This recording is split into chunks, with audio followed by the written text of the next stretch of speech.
Ang ikalawang aklat ni Samuel, Kabanata 15. Nang makabalik na si Absalom, naghanda siya ng sariling karwahe, mga kabayo at 50 tauhan. Maaga siyang bumabangon tuwing umaga at tumatayo sa tabi ng daang papasok sa lungsod. Ang bawat pumupunta roon na may dalang usapin para sa isangguni sa hari, ay tinatanong niya kung taga saan. Kapag sinabi ng tinanong ang kanyang liping pinagmulan, sinasabi agad ni Absalom, "May katuwiran ka sa usapin mo, kaya lang walang inilagay ang hari na mag-aasikaso sa iyo." Idinaragdag pa niya ang ganito, "Kung ako sana'y isang hukom ng bansa, tatanggapin ko ang bawat kasong dadalhin sa akin ng sinuman at bibigyan ko siya ng katarungan." Ang bawat lumapit upang magbigay galang sa kanya ay agad niyang hinahawakan at hinahagkan. Ganito ang laging ginagawa ni Absalom sa mga Israelitang humihingi ng katarungan sa hari, kaya't nakuha niya ang loob ng mga ito. Lumipas ang 4 na taon at sinabi ni Absalom sa hari, "Pahintulutan ninyong magpunta ako sa Hebron upang tuparin ko ang aking panata." Nang nakatira pa ako sa Hesur ng Aram, ay nangako ako ng ganito, "Kung loloobin ni Yahweh na ako'y makabalik sa Jerusalem, pupunta ako at sasamba sa kanya." Pinayagan naman siya ng hari, kaya't naghanda agad si Absalom at nagpunta sa Hebron. Ngunit bago lumakad, siya'y lihim na nagsugo sa lahat ng angkan ng Israel. At ito ang ipinasabi, "Kung marinig ninyo ang tunog ng trompeta, isigaw ninyo, 'Mabuhay si Absalom, ang hari ng Hebron!'" Buhat sa Jerusalem, nagsama siya ng 200 lalaki, ngunit ang mga ito'y walang nalalaman tungkol sa balak niya. Habang nag-aalay si Absalom ng kaniyang mga handog, ipinasundo niya si Ahitophel na taga-Gilo at isang tagapayo ni David. Dumami ang mga kasabwat at naging tagasunod ni Absalom. Dumating kay David ang balitang si Absalom na ang kinikilalang hari ng Israel. Sinabi niya sa mga kasama, "Mabuti pa'y umalis tayo sa Jerusalem, kung hindi nanganganib tayo kay Absalom. Magmadali tayo't baka tayo'y abutan niya, kapahamakan ang sasapitin natin, sapagkat wala siyang igagalang isa man sa lungsod." Sumang-ayon naman ang mga lingkod ng hari. "Handa po kaming sumunod sa inyo," sabi nila. Kaya't umalis agad si David kasama ang lahat sa palasyo. Maliban sa 10 asawang lingkod, iniwan niya ang mga ito upang mangalaga sa palasyo.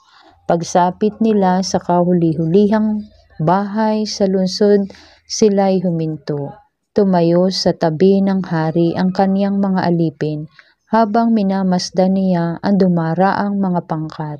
Ang mga ito'y binuo ng personal na mga bantay ng hari at 600 tagagat na sumunod sa kanya.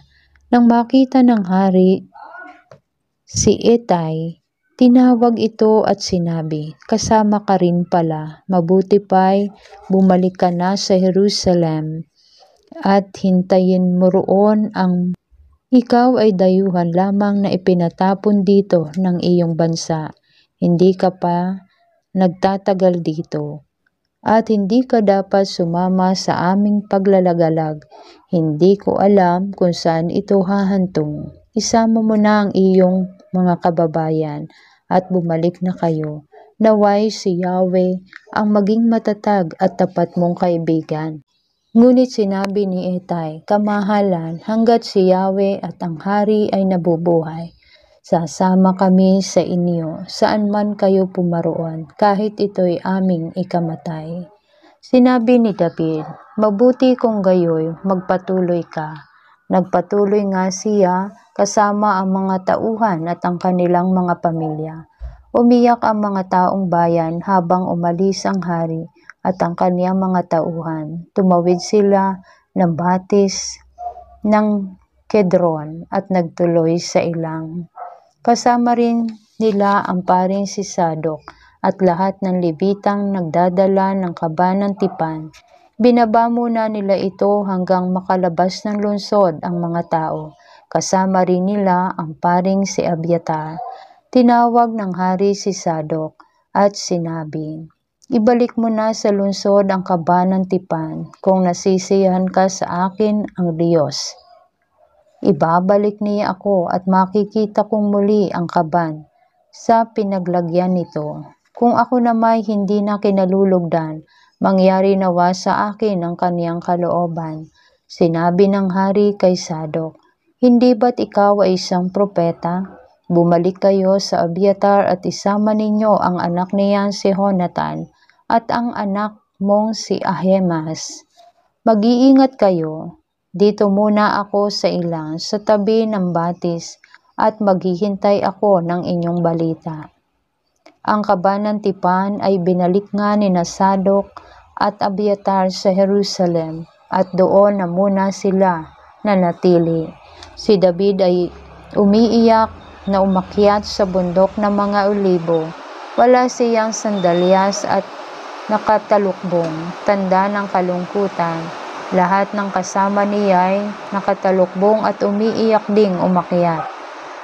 May nagbalita sa hari na si Ahitophel ay kabilang sa mga kasabwat ni Absalom, kaya't nanalangin siya, "Yahweh, sana'y gawin ninyong kahangalan ang mga payo ni Ahitophel."